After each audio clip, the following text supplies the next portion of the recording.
Well, it is a massive match at Anfield on Sunday as Liverpool take on Manchester City. Before that, though, plenty more to look forward to. On Saturday, Leicester take on Crystal Palace in the lunchtime game. There are 2 3 o'clock kickoffs as Fulham host Bournemouth and Nottingham Forest travel to managerless Wolves. Then the late kickoff on Saturday is Tottenham against Everton. On Sunday, a whole host of fixtures to look forward to. Aston Villa facing Chelsea, Arsenal travelling to Leeds. A big game at Old Trafford for Eric Ten Hag's side as they host Newcastle. West Ham travel to Southampton, and we've already had one game this evening as Brentford beat Brighton by 2-0. Welcome back to Team Talk. So what a game to look forward to on Sunday. It is a blockbuster, Liverpool against Manchester City. Let's hear from both managers, Pep Guardiola, but first, Jurgen Klopp. Anfield, it's us against Man City. Yes, they are in the moment definitely the best football team in the world.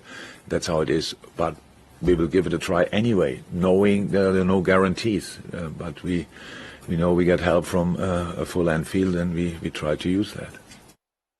It's part of the nature of the competition, and that I pay zero attention about they are good moment or bad moment. I analyze how is the team and always spending the best of them. And this is what we have to approach. And it's not necessary to tell to the players. They know, because in the last years we fought for all the competitions and all the titles, and close, really close. And we were a little bit better, especially in the Premier League. But nothing changed the opinion I can have about them. Well, what a game to look forward to. How much are you looking forward to this, Karen? Watching that VT was just amazing, like hearing all the stories and both teams and where they're at, the managers, I literally can't wait till Sunday, I can't wait. It's an exciting game, isn't it, Glenn? One of the biggest ones of the season we've had so far. Yeah, definitely, and these two teams have built up a rivalry over recent years, but did like in Klopp's interview there, him conceding already, saying that Manchester City are the best footballing team in the world. I don't think they'll take that lightly. Well, the thing is that in the previous couple of seasons, this has been, the game that everyone says could potentially decide the title. This season, Liverpool are already so far behind. But does that mean the game has a bit less spark to it or not? No, because of egos, because of straight away, both the gentlemen that did it were like two best teams in the world, and there is a long way to go. Liverpool do need the win to get back in. They're not in the race, but try and narrow the gap, and then anything could happen because of the World Cup. You just don't know. But they have been the two best teams for a large period, and even like Liverpool, they nearly had the quadruple last year. Yeah. They nearly had perfection, and I wonder that exhaustion of going for it. I think it's just took them a lot of energy to get back on, but they're still an amazing team, and it'll be a brilliant game. This fixture last season at Anfield was a 2-2 draw. It was probably the game of the entire season, but because Liverpool haven't been at their best yet, are you expecting to see something similar, Glenn? Yeah, I am. I'm expecting to see a different Liverpool after dismantling Rangers in the Champions League midweek and scoring 7 goals. Just reigniting a little bit of confidence, but make no bones about it, whether they're together in the league or whether they're apart.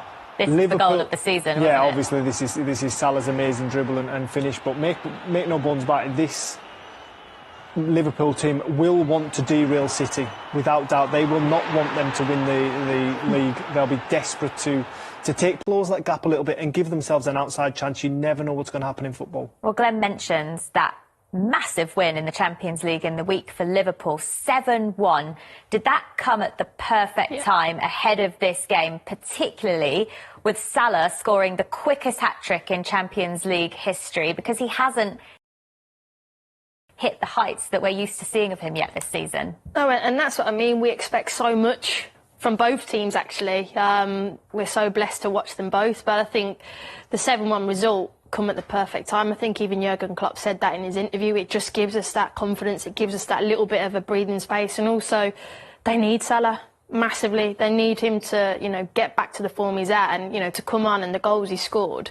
The one where he just bent it round in the corner is what we're used to from him. So it was a really timely result. It was a bit edgy at the start, I don't think it was the best performance, but again, they come through and they showed character, which is what you want from them. Yeah, it was the second half, really, that won it for Liverpool, wasn't it, with those substitutes? And in terms of Salah's hat-trick, I thought it was quite interesting watching him, because when he got the first one, there was a little bit of a celebration, but not a huge one. But by the time he got the third, he seemed to be back to his Salah revolt, didn't he?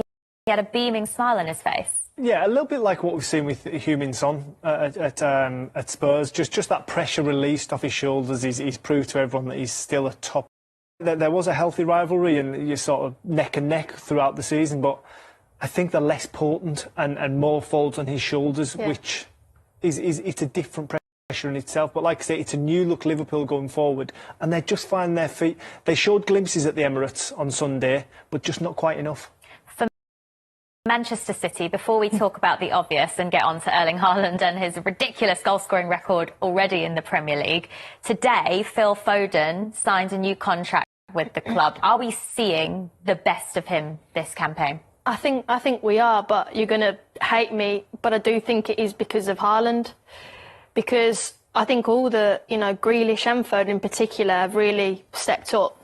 And I think it's because Haaland pushes the defenders back and occupies them. So as a wide player, you have more space and freedom. But, he's coming into his own, and even Kevin De Bruyne, those midfielders have more time and space. But he's always had the clinical side to him, more than Grealish. I think he scores more goals. It's just natural to him. But also he's still so young. I think he's won 4 Premier League titles, Jules, for his age. But he was always going to grow into this team at some point, and he's really found his feet and starting to get some really good rhythm.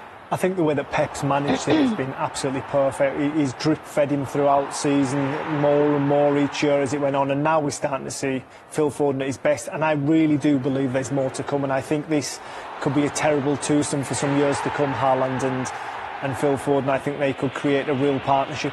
I think that goal just sums it up, where Haaland occupied 3 or 4, and even there, he finds himself in a lot more freer spaces. Yes, you have to be there. Yes, he has to be educated from Pep. This is where I need you. But I just think the whole front line is more free because of what Haaland brings. He occupies so much. So as a former wide player, I love that. If my centre forward was occupying and pulling them back and back, I had so much more freedom. And when he's that good technically, it's just a joy. Erling Haaland then, Glenn, from a striker's point of view. Where did he start? I mean, he's so special. I'm just so glad he came to the Premier League at this stage of his career. He's got everything. He's cool, calm, collected in the clinical moment. He's massive. He's so strong. He's so quick. But do you know what? For me, is his movement. I think his movement is absolutely exceptional. And also, I think as you see strikers score goals, as they get older, that hunger maybe wanes a little bit and you drop a little bit deeper. We see it with Harry Kane sometimes, and he lets Son go beyond him. But he's still got the hunger at his age to want to break records and score goals week in, week out. And I, for one, are thoroughly enjoying him, seeing him rip the Premier League up. It's all sorts of different finishes as well. Like, we're looking at all of his goals so far this season. 15 goals in the Premier League already, Karen. And they're all so different, aren't they? He's just a joke, Jules. It's boring speaking about him, how good he is. I mean, look at his stats there already. 18 Premier League goals already. Goal involvements, yeah. Goals and assists. Sorry, I need my glasses back on. But yeah, it literally is. But what I like about him is his personality. I look forward to listening to his interviews. The first game I did was the Community Shield, and he missed an absolute sitter. But he kind of laughed it off, and you're like, uh-oh. When you've got that much confidence that you kind of brush it off and you're ready to go again, I think that's what sets him apart. He's got such a big persona, and he's just fearless, and I really like that. Yeah, I just wonder how easy it must be when you're bigger than everyone, quicker than everyone, and stronger than anyone. It must make the game so much easier, mustn't it, Karen? Yeah, he does play like you want someone on like a game, isn't he? You can't believe that's human and natural, and it's happened, but he's a joke. And it's brilliant business by City. To get him for 50 million is like incredible. So, I mean, well done to Pep for enticing him to Manchester City. So can Liverpool stop him? No, because I think the issue for me is Van Dijk.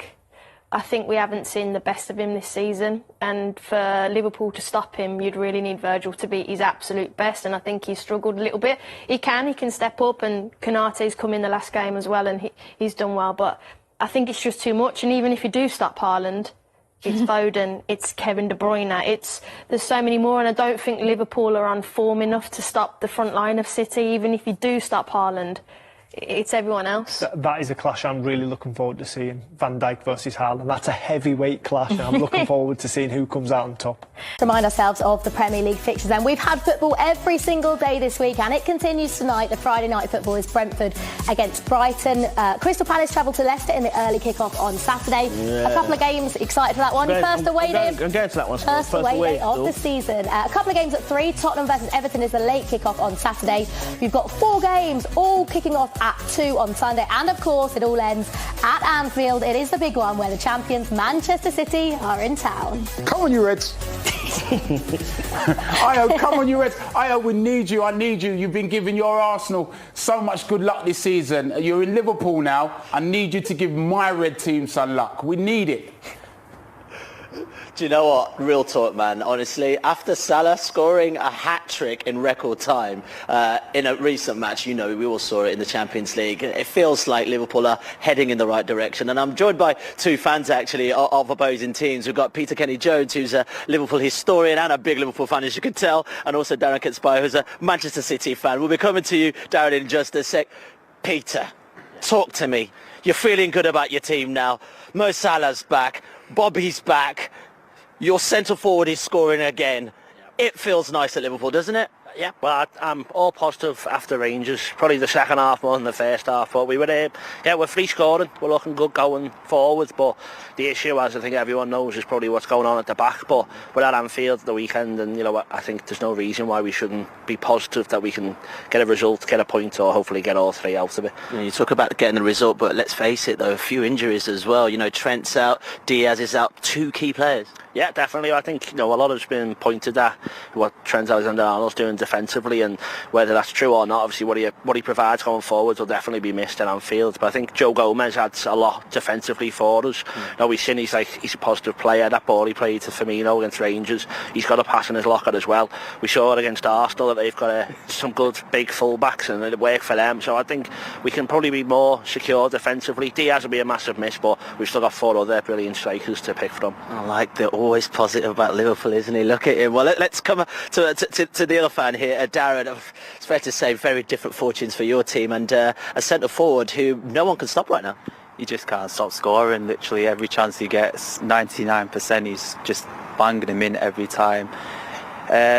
For me, if Haaland scores first off the Anfield game, I think we're just going to win it personally.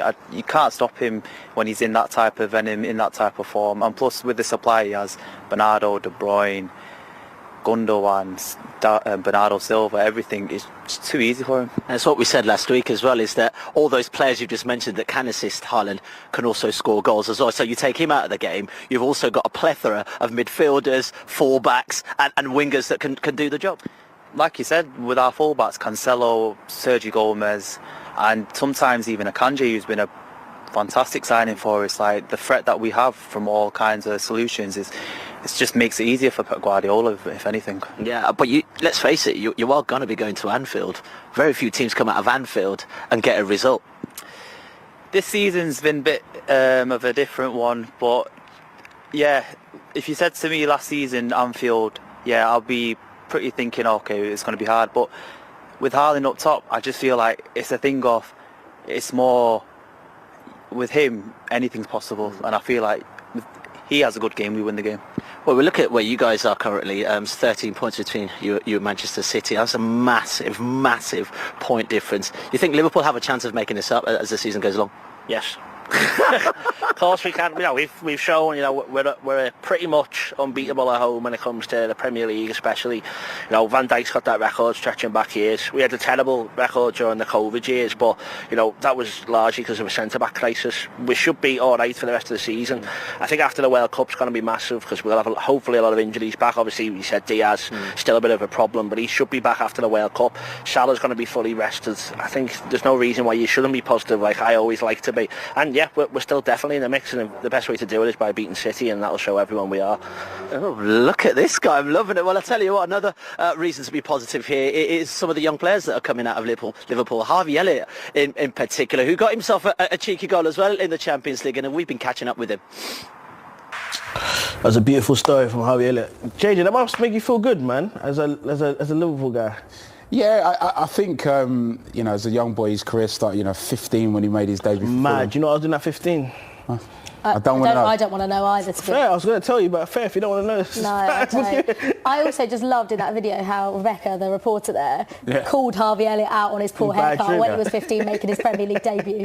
Absolutely. To be fair, he was 15, so he had... Doesn't matter, yeah. Right. He didn't know about shape up them days. But fantastic. I mean, the belief that his dad had in him from a young age, which obviously would have helped and spurred him on. But I mean, they say you could tell a lot about someone's character from how they recover and come back from serious injury, and the resilience. And that injury that he got last season against Leeds, he's now come back, scored in the Premier League since then. And this week he got his first ever Champions League goal. They made him wait for it. They made him wait for it. I don't like that. But yeah, very, very happy for him. Very, very good footballer. He's just got to keep his head down, keep playing. He's in a brilliant place with a great manager, and the world's his oyster,